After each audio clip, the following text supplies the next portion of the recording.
Hey, what's up? How you doing? So today we're talking about Anthem Blue Cross Blue Shield and their whole idea about cutting off anesthesia.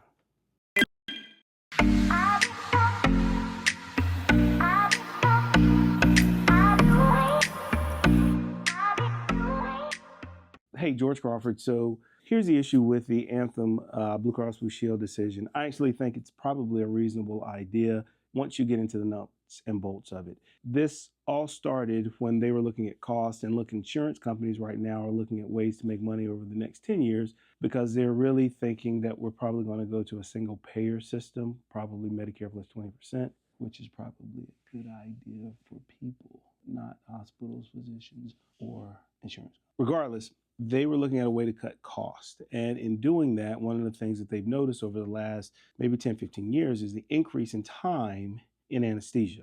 Now, when you look at the way that the surgeons get paid, when you look at the way the hospital get paid, we get paid by a fixed cost. So let's say you get paid $1,000 for a gallbladder, you don't get paid that much. Or the hospital gets paid $1,000 for a gallbladder, they put in a code, a CPT code, and we get paid that way. Anesthesia has been a different beast. What happens for them is they get a lower rate. So let's say, realistically, I get paid as a general surgeon $800 for a gallbladder. The hospital gets paid probably $4,000 for the hospital to cover the nurses, the equipment, and all that stuff.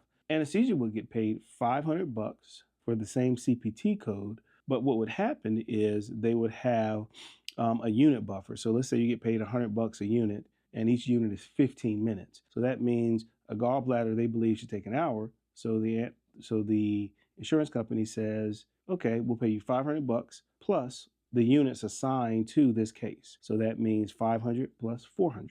So they get paid 900, about the same as I do. Now the trick is once you add in something like the robot, the Vinci Intuitive system, a gallbladder that now takes 1 hour can take 3-4 hours. A colon that takes 1 hour open, 2 hours laparoscopic can take 6 hours. So now what they're seeing is because of the length of time and the number of robots that are being used in the United States, they've seen a significant increase in their costs from 2009 to right now. So what they were trying to do is basically pay the anesthesiologist the same way they pay us and the same way they pay the hospital. You have a fixed cost. It doesn't matter if the case takes 5 hours or it takes 2 hours, you're getting paid this amount. With the untimely death or assassination of the United Health CEO, people started paying attention more, and they kind of turned the story into, oh, they're going to cut off your anesthesia. Well, it doesn't matter if they cut off your anesthesia or not. We're still doing the procedure, so they can't stop the procedure because your insurance won't pay anymore. But because everybody started looking at healthcare, it somehow got morphed into that story. I think it's a good thing. Not to cut off surgery, but to basically streamline the process. It will save them money, and I think it's also an attack on the robot. The robot pretty much is used in the United States primarily 90% of the time. Outside of the United States, they've said it's cost prohibitive to use a robot, so they don't use it.